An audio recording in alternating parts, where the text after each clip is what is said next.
Well, hi there, Darren Garman here, and we're going to talk about today raising capital. And we're not only going to talk about raising a little bit of capital. No. We're going to talk about raising tens of millions of dollars or more if that's what you want to do. And we're going to talk about systems that consistently raise millions in investor capital. And we're really going to also dig a little bit deeper into the current market forces and how investors like you can not only use the market forces that are going on right now to raise more capital, but to also lower risk. And at the end of the day, get the investor capital necessary to gain access for your investing and taking your investing to the next level. This is something I'm really interested in going over with you and working with you today because this is something that's becoming more and more needed and necessary in order to not only grow, but grow fast and efficiently. So what we're going to do is discuss why investors with access to investor capital are poised for huge financial success, and how to develop a system and process of consistently attracting investor capital, especially now and over the next few years, and the importance in getting in position to take full advantage of attracting as much investor capital now. We're going to take the mystery out of why this is the case. And I'm going to share with you how to take advantage of what the multifamily market is doing right now and obtain the investor capital you need to take full advantage of the opportunities in front of you now, and how you can implement strategies and take your financial situation as it is currently to the next level.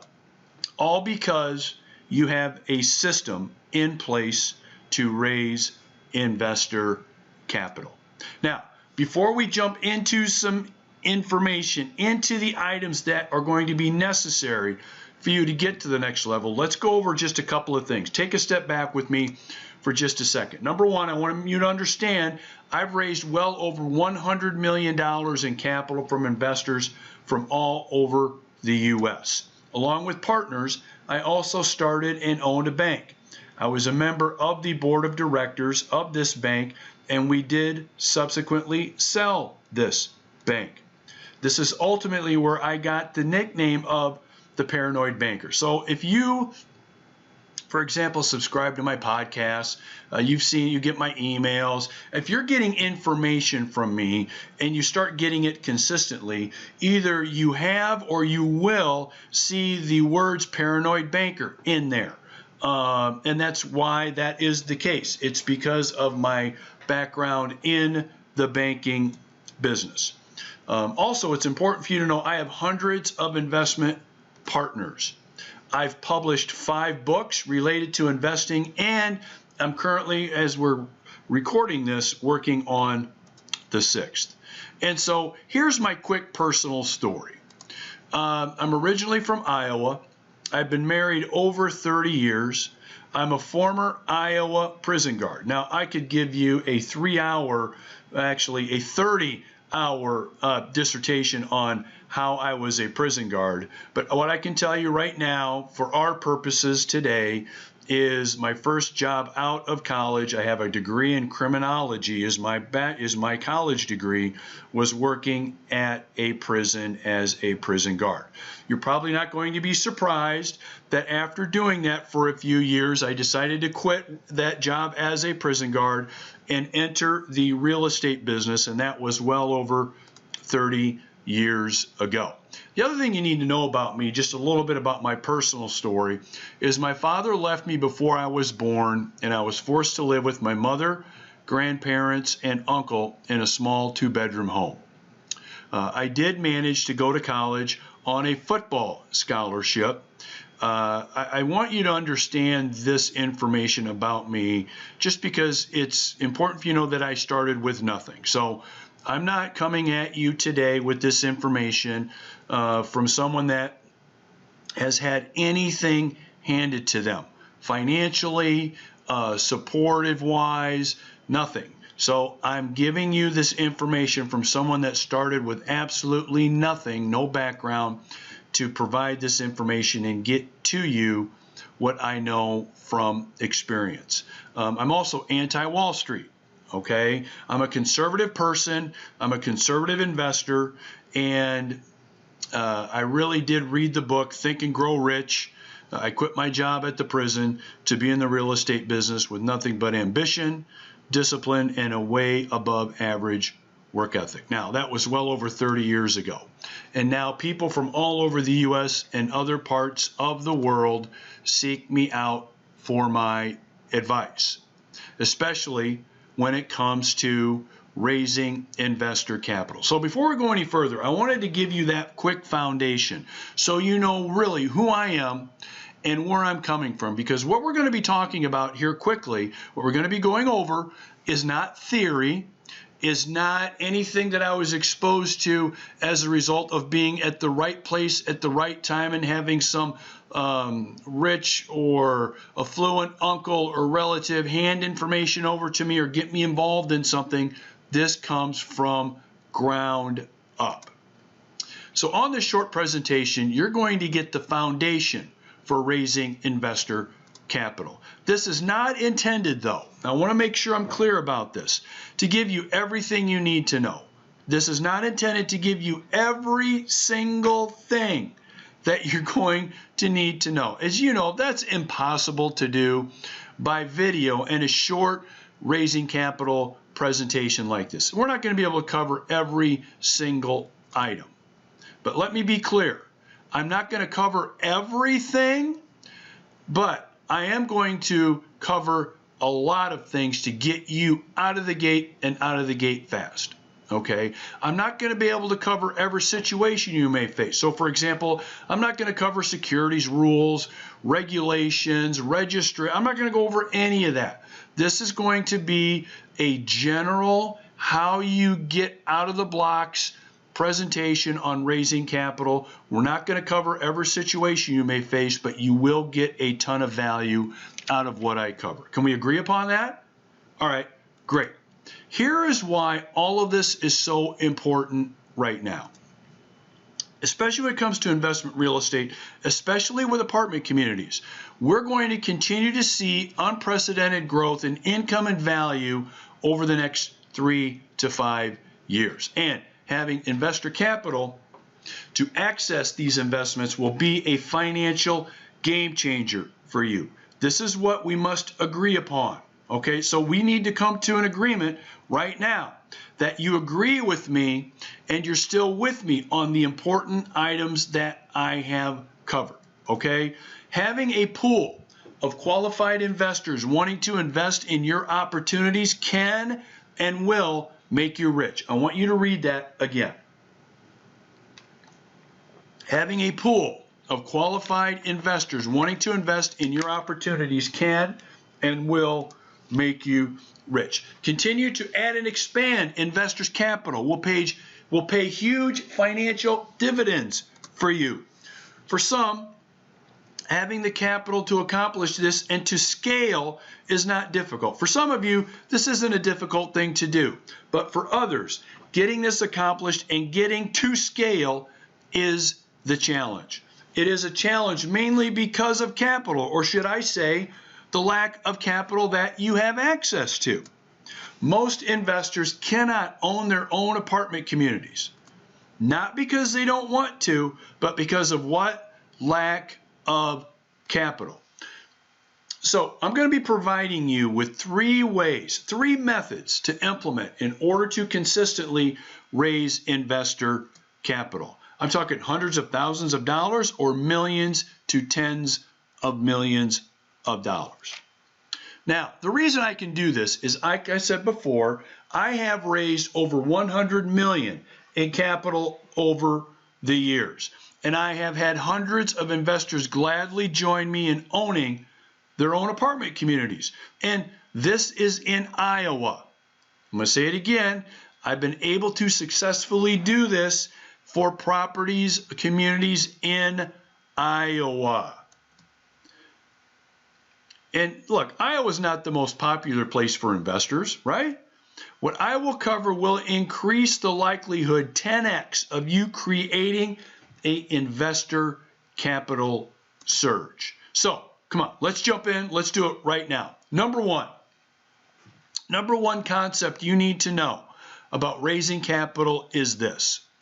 Actual properties are much easier to raise capital for than the vague concept of a property or a vague concept of a, I would say, idea, a vague concept of a program, a vague concept of a fund.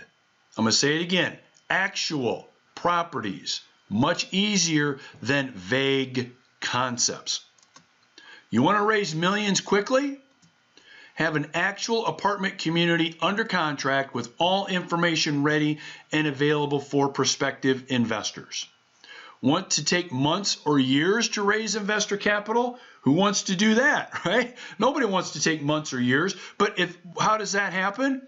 You have only a concept of what you plan on doing when the money comes from investors.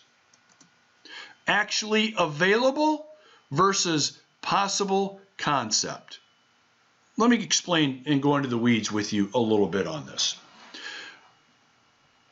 If I talk to you about a 144 unit apartment community that I have under contract that we're going to close in 60 days, and I provide you all of the information on this particular property, what we're going to be looking at, how it's going to operate, what your benefits are going to be, and give you an idea in specifics about how this is going to operate, let's say over the next 3 to 5 years, and you're actually going to be owning it in the next 60 days, I will have no trouble in raising the capital for that particular property. But if all I have is a concept, for example, of, yeah, I think I'm going to start a fund that's going to focus on buying apartment communities at a discount.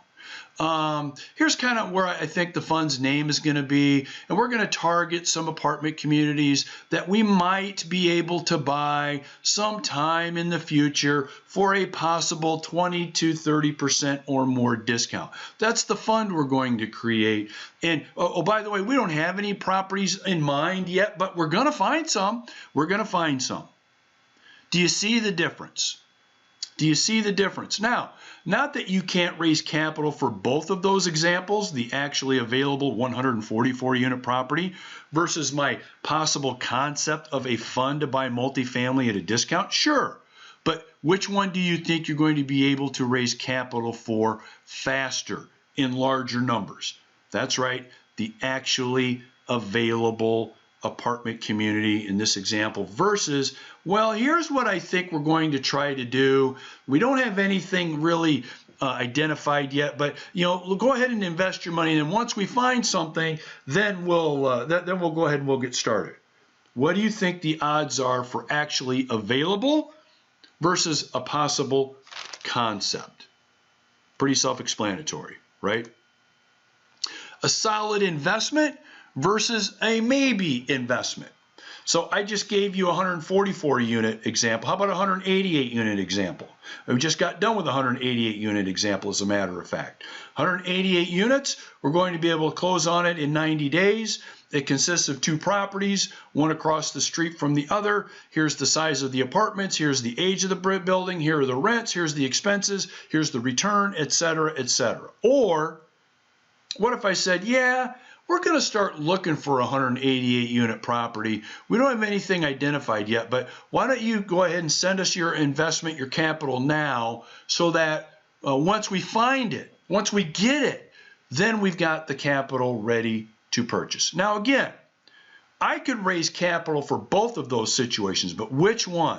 Which one's going to get me the larger amount of capital more predictably and faster?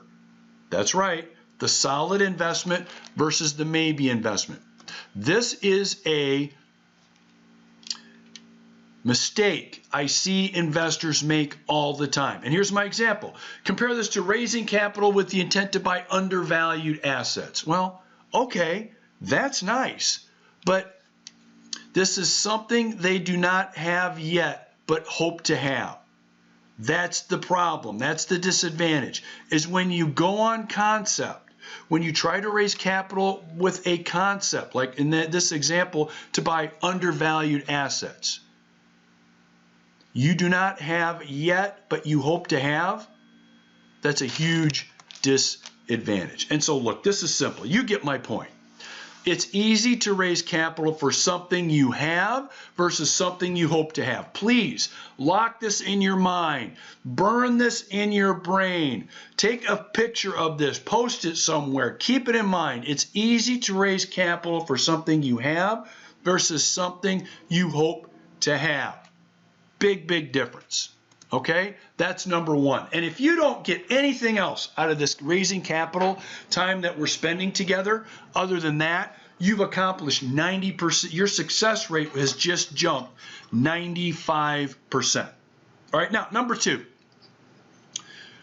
Number two system for raising a ton of capital is this. Having an easy to implement marketing and lead generation system in place to constantly and consistently attract capital. I'll say it again.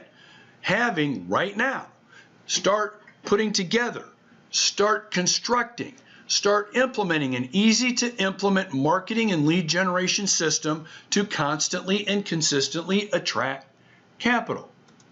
By far, the biggest mistake I see made is there's no system and no process for raising capital. There is none. It's hope. Because look, you can have the best apartment community opportunity on the planet, but with no easy to implement system in place to attract investor capital that's ready to go or predisposed to invest with you, you're pretty much spinning your wheels. The biggest frustration most syndicators, general partners, investors, or managers have today is this: having an easy to implement system in place that places investors' capital in a ready to go queue. This is where you want to be. This is where you want to be. And the thing that frustrates most investors is they don't have this ready to go. So if I were to ask you right now, if you were to find a slam dunk 300 unit apartment community that was basically, you discovered it and you found out that this is the investment of a century, unbelievable what you're going to be able to achieve, how easily could you raise capital for it right now? Could you raise $5 million to purchase it? Could you raise whatever it would cost, $10 million to purchase it? Or not? If your answer is, Darren, I mean, I don't know what I would do. I don't know how I would raise them. It's mainly because you right now do not have an easy to implement system in place that places investors' capital in a ready to go queue. Please read this before you need the capital. So one of the biggest reasons for my success in raising capital for properties located in Iowa, of all places, Iowa, is that I have systems in place to raise capital, to have investors raise their hands telling me they're ready to go before I need the investors to be ready to go. So this is not a reactionary process. This is a proactive process. I hope I'm making sense here. So another way of, there's a lot of acronyms for this. Like one is digging your well before you thirst. Okay? It's basically doing the work, having a system, having a process in place where you start building your list, your interest list of investors that are ready to entertain getting involved with you before you need the capital. Okay? Before you need the capital. Versus hoping you can find an investor or investors once you have a project and that it all works out. If you conquer this, and you have in place this process, And by the way, it doesn't have to be a super sophisticated whiz-bang process. It can be as simple as for example, a direct mail campaign, maybe a newsletter. Maybe they get on your e-newsletter list, or maybe your email list. You see, this doesn't have to be anything super sophisticated. But when you conquer this, you will build an empire. So far we've talked about two things. Number one, making sure that we understand that it's easier and you have the ability to raise much more capital much faster with an actual investment, an actual project versus the concept of a project. That's number one. Number two, having a system that you start implementing and put it in place to start getting investors to raise their hand. I call it an interest list. Okay, you can have an interest list starting to put together, and you want to do that now, not when you find that property. You want to do it now. Okay, so those two things, having a system and a process of identifying investors to raise their hand to let you know, hey, yeah, when you find something that you think makes sense, I'd like to at least get some information on it. Great, you got it. And then number one is making the difference between the concept of an investment to raise capital for versus an actual investment ready to go. Now let's go into number three. Not having a marketing system in place that has plenty of prospective properties to buy across your desk. I'm going to say it again. Not having a marketing system in place that has plenty of prospective properties to buy across your desk is one of the biggest issues I see out there. So in other words, you want to have a system in place that has plenty of prospective properties that cross your desk on a daily basis.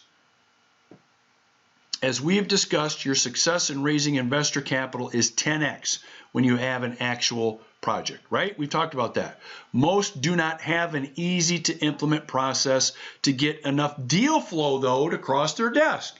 So think about this. You got investors raising their hands saying, yeah, I'm ready to go. You get that part done. Now you're looking to identify that property that is active, ready to go. But do you have a system in finding those properties? Do you have a system of deal flow? No. Here's what happens. Most investors just hope they have something come across their desk. Yeah, maybe I can make some calls to some real estate brokers to see if they ever have some and to keep me in mind when something comes up.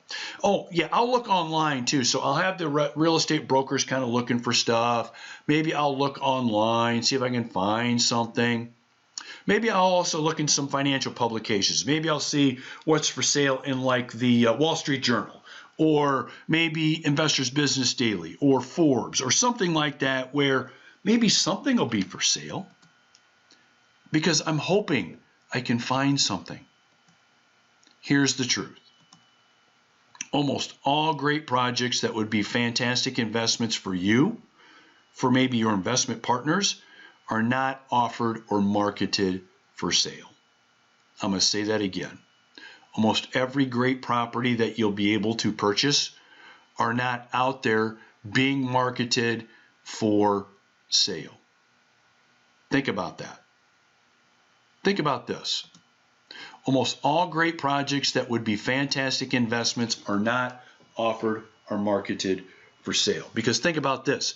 If they were that good, if they were that great, why would they be for sale? There'd be a line of investors like you and me knocking on the owner's door saying, hey, when you're ready, call me. I want to buy it. When do you want to sell? I want to buy.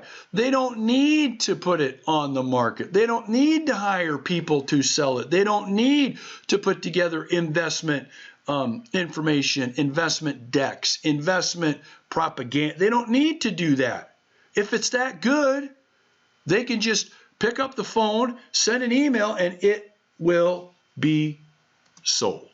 So even if you're successful raising investor capital, you may not have a great investment to own. Think about that. You may be great at, you got capital ready to go. You got people ready to buy something, and now you don't have anything that they can buy, right? These are the three main issues that face investors wanting to raise investor capital in today's marketplace. And if they had systems for consistently finding investors with capital, okay, finding quality properties to buy versus a concept of what you might be able to buy. And three, having a steady flow of investment opportunities across their desk. If they had these three things working together simultaneously, this is the key to making you an investment capital raising king or queen and being able to raise as much as you want or as you need. And again, you do these three things all at the same time. If you're able to do this, you'd be an investor that could raise a lot more investor capital, don't you think? So if you got these three things going all at once, think about what you could accomplish as an investor raising capital. And by the way, I know, again, because I've been successful at doing this for years in all places in Iowa. So when the investor gets this, when he or she has 10x the power in finding investors and raising capital and finding terrific projects to buy and being in the rarefied air of like having it all with this, let me ask you, are you reaching your true potential when it comes to raising investor capital right now? More than likely you're not. Otherwise, you wouldn't be watching this. You wouldn't be listening to this. Would your business be better off if you were better at this? Would you be a better investor? Would you be better off as an investor? How many deals have you missed out on because you don't have enough capital? Or worse, maybe had to pass on or even have a property fall out of escrow. That's embarrassing. You get it up, you get it locked up, it looks like you're going to be able to buy it, and all of a sudden you find out, oh, I guess I don't have enough money for this. Not good. Or maybe you're winging it. Right? You're winging it and you're just maybe dipping your toe in here or there, trying to get some results, and the results, frankly, are mixed. Look, if it's time to get to the next level, you're going to want to know that I do provide closed-door capital raising coaching and consulting only for serious investors. This is not a boot camp. It's not a seminar. Not only raising a ton of investor capital we discuss, but also having a ton of investment possibilities to choose from. Those investments crossing your desk one after the other. So it's combining and using the synergy of all three of these items. It's a systemized approach to get investor capital, have great deals to buy, and really make you unstoppable. And I hit everything from A to Z that you can clone, use as your recipe, and go back to your marketplace and raise as much capital as you need to. It's really constructed maps and systems that I have that I've used, again, from my experience, to attract more investor capital and more property investment opportunities. And finally, wouldn't it be great to have a system in place that you can depend on for investor capital flow and deal flow at the same time? So when I get to this point with my presentation on raising capital, I want to give investors like you the option of taking the next step and going to the next level in terms of your education and in terms of getting a system that you can realistically use, get put into place, and start raising hundreds of thousands to tens to hundreds of millions of dollars in capital. And you can do this by going to syndicationsystem.com. At syndicationsystem.com, I have detailed information on taking the next step, going to the next level with this, if this is something you want to do. Now, please understand, this is if this is something you want to do. I've given you the 3 ways right now on this presentation on how you can raise a hell of a lot more capital. You've now got more information than most people will ever have in terms of here's step 1, here's what I got to do, here's step 2, here's step 3. Okay, so right now you could leave this presentation and you know 10 times more than you probably knew before. But there are going to be some investors that want to really take the full deep dive into this so they can have a real system to take back with them, to take to their marketplace, wherever that is, or marketplaces for many of you, and start raising hundreds of millions of dollars. So if you're interested in seriously taking the next step, just simply go to syndicationsystems.com and you'll get information. And so in conclusion, let's go ahead and let's talk about some takeaways. Takeaway number one, remember, it's about making sure that when you're looking to raise capital, it's about raising capital for a specific investment ready to go, not just a concept of something you may want to do. Number two, making sure you already have a reliable system in place to attract investors. Have investors raising their hand saying, yeah, I'm interested. Get me on your interest list. Get me on a list so when something comes up, you let me know about it. Having a process in place to attract those people. And you do that when? Before you need the investment. Before you need the capital, excuse me. Before you need the capital, that's when you do that. Okay, and then number three, having a system in place where enough properties are crossing your desk day after day after day. Okay, those are the three main takeaways. And if you implement those three things, you will be raising 10x the amount of capital you ever thought possible. Right? So there they are. Actual properties much easier than vague concepts. Not having an easy to implement marketing and lead generation system in place to constantly and consistently attract capital. And if you don't have a marketing system in place that has plenty of prospective properties to buy across your desk, just these three things alone, getting these in place are huge game changers. But for those of you that want to take the next step and get real serious, go to syndicationsystem.com. Request your appointment with me to discuss next steps you could possibly take to raise hundreds of thousands to tens of millions of dollars in capital. So it's been great spending time with you on capital raising. I'm hoping that the information has been valuable to you. Please keep me posted. Keep me apprised of how well you're doing raising capital. I'd love to hear your success stories. Please let me know about them when you've hit those big milestones. All right? Talk to you later. We'll see you. Bye-bye.